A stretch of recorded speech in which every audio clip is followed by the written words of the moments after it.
मैं उस वक़्त 14 साल की थी और मैं अपनी फ़ैमिली के साथ शिफ्ट हो रही थी क्योंकि पापा के काम की वजह से 2 महीने रहना था। हम सब उस घर को देखकर बहुत खुश थे क्योंकि वो घर बहुत ही खूबसूरत था। हमारा पूरा दिन सामान को घर को सेट करने में लग गया। उस दिन हमने लगभग घर को पूरा सेट कर ही डाला। मेरे घर में एक बड़ा बेड, एक बड़ा आईना और मेरा कंप्यूटर और उसके अलावा एक घर में अलमारी थी।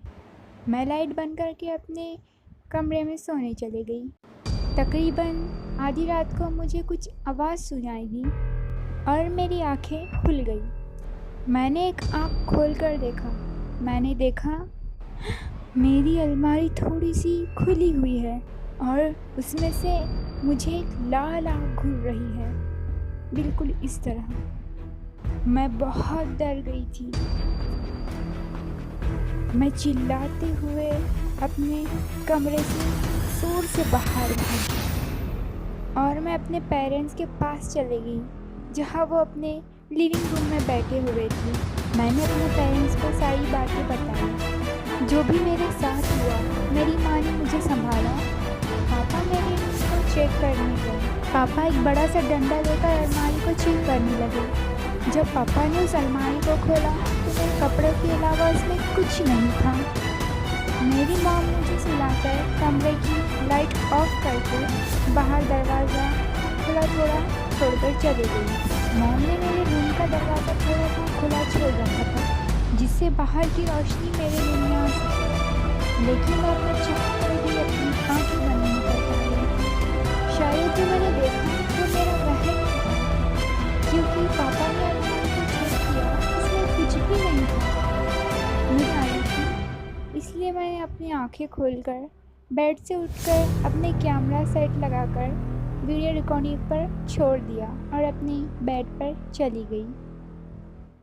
पता नहीं मुझे कब नींद आई और जब मैं सोकर अगले दिन उठी तब मेरे दिमाग से कल रात वाली बात निकल चुकी थी।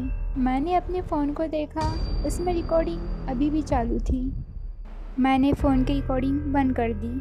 फ्रेश होने और ब्रश करने के बाद मैं अपने मॉम डैड के साथ नाश्ता करने चली गई और हॉल में बैठकर टीवी देखने लगी। मेरे पेरेंट्स टीवी पर प्रोग्राम देख रहे थे और मेरी माँ बुक पढ़ रही थी। मुझे बहुत बोर हो रहा था, इसलिए मैंने अपना फ़ोन निकाल कर कल रात वाली वीडियो रिकॉर्डिंग देखने लगी। वो रिकॉर्डिंग पूरे 3 घंटे की थी। अभी कुछ रिकॉर्डिंग थोड़ी आगे ही बढ़ी थी। तभी मुझे खटखट की आवाज़ सुनाई दी और मैंने वीडियो को पॉज किया और स्लो मोशन में चलाने लगी और फिर वो अलमारी खुलने लगी और उसमें से एक हाथ बाहर आ गया, बिल्कुल हाथ। उसने अलमारी को पूरी अच्छी तरह से खोल दिया और फिर उसमें से कूदकर कोई बाहर आया। ऐसे ही वो थोड़ा आगे बढ़ा। वो नन्ही कॉस्ट्यूम में था, उसका चेहरा पूरा ढका हुआ था। वो चलते हुए मेरे बेड पर आया और फिर उसने अपनी कैमरे से नकाब उतारा। वो बहुत खूबसूरत थी और उसकी स्माइल बहुत ही प्यारी थी और उसकी आंखें बहुत ही मासूम थी। अचानक वो अपने दांत दिखाकर मुस्कुराने लगी और उसके दांत एकदम तेज़ धारदार हथियार की तरह दिखने लगे।